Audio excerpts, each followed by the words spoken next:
And when it's done, guess what they do? They pack that shit up and put it on the truck until they got to bring it out to sell it again. This is smoke and mirrors, man. Yeah. This is Hollywood land. You know what Hollywood is, right? Okay. This is called Hollywood land. Then they took it to Hollywood. Hollywood is what what's that nigga Merlin, the musicians? Yeah. Not musicians, but magicians.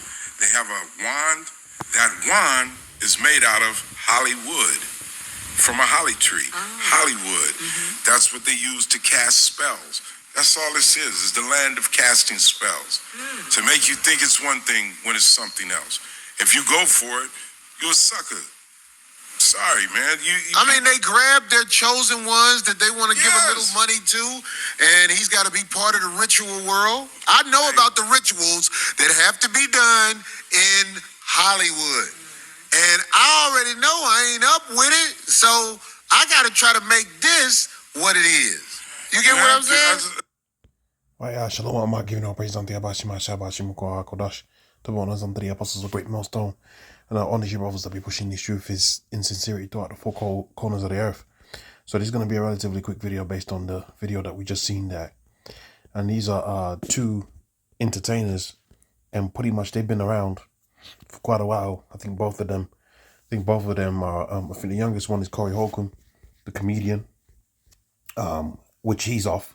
He pushes a lot of adultery. He pushes a hell of a lot of adultery. And with these people, you always have to be careful because a lot of them are just playing the act.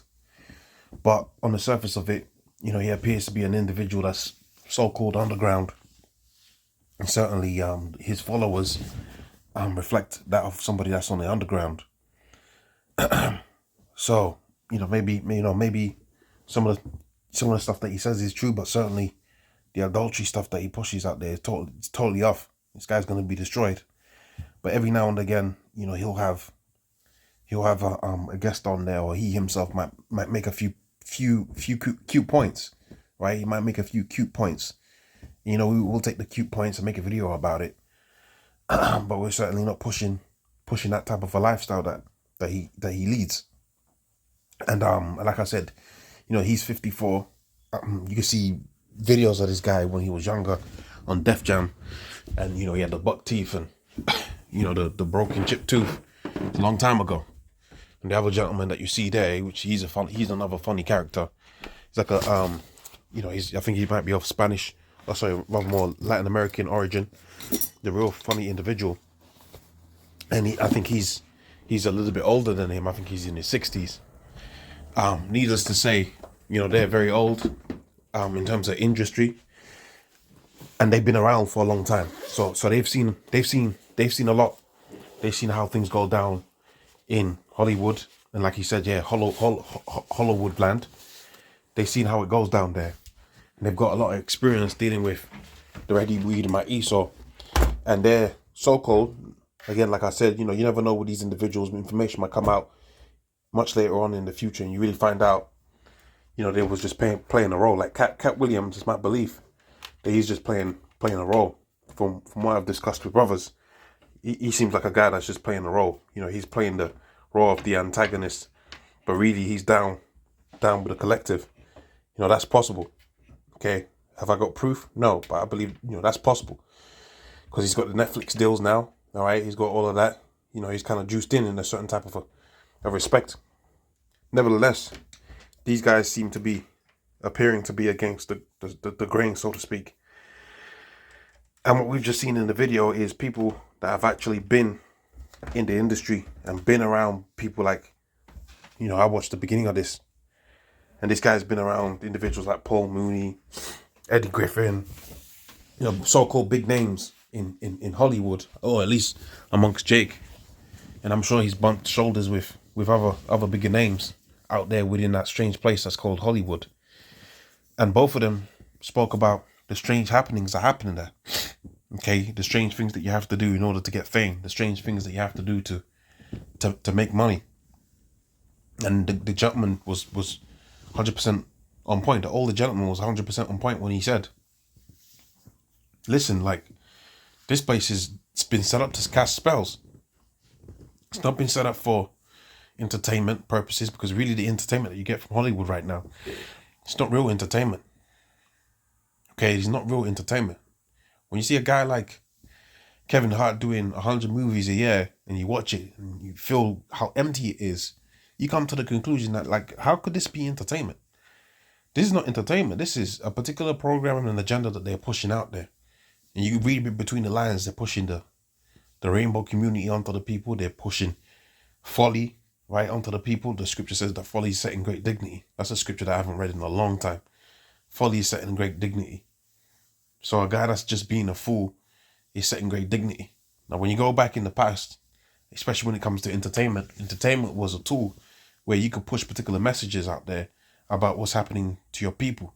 So in the early days of rap, you had conscious rap. Now rap's been commercialized and it's become like a Hollywood means of casting spells. It's where you get the guys like Lil Nas X. That's a means of casting spells onto the people. To the end of the scripture says, Babylon has been a golden cup within the Lord's hand, and therefore the nations have become mad. Right? What else comes to mind? Entertainment. You know, you watch a real well put together movie, Taxi Driver or Joker. You know, there's a real message about mental health that's being said there. And you really have to watch these types of movies a handful of times to get it. Okay? What other movies come to mind that are uplifting? You know, there was a time when you left the movies and you felt uplifted. You felt like you could move a mountain, man. That's the power of entertainment. Okay? That's the power of entertainment and music too. There's a power to it. The scripture talks about like how we piped onto you, but you have not danced. Because this is the ultimate form of, I hate to use the word entertainment, but I'll say certainly sparking up your spirit, man. This is the ultimate version of it, of which, you know, music is a derivative of this, man. Entertainment is a derivative of it. That's where you get the word script from, right? The Most High is the ultimate director. See, art just imitates life. You see that? Art just imitates life, and that's why it's supposed to resonate with your spirit in a certain type of a way. But this what you have out here is just, it's garbage, man. It's garbage. Look at the big massive movement on YouTube with guys like the Critical Drinker, guys like who else comes to mind, right? These big names that's on YouTube just out there trashing movies, right? Got, you know, millions of followers just watching their videos, and all they do is trash movies, because what we got out here is garbage, man. And go down into the deep nitty-gritties of it and break it down into the details. What's out here is trash. Look at Star Wars. Star Wars was supposed to be damn near inspirational. I say damn near inspirational because Esau can't make it out beyond the Van Allen belt. But it was, you watch it, you escape. Okay? It's like leisure time. You just escape and you chill for a little bit. But man, Esau done trashed everything. Esau has ruined everything. Right? Even entertainment. But really, I say all of that to say this, because he's pushing a particular agenda. Right? Esau's pushing a particular agenda, and the agenda is to cast spells. So why would a guy ever want to be in that particular position? Why would an Israelite man, a God-fearing man, want to be in that position where you get the wand and you're casting spells upon your own people? Right? Like it says here within the book of Matthew 16:26, for what is a man profited if he shall gain the whole world and lose his own soul? Or what shall a man give in exchange for his soul? Like the guy was saying, man, you gotta give up your backside. And you know what I'm talking about. You gotta give up your backside to Shimshilowitz, man. Right? The Bullshilowitz. You gotta give your backside up to him. And once you give your backside up to him, that's when you're gonna make it big. But you're not making it big to go out there and so-called entertain the people and really follow your projects. Okay?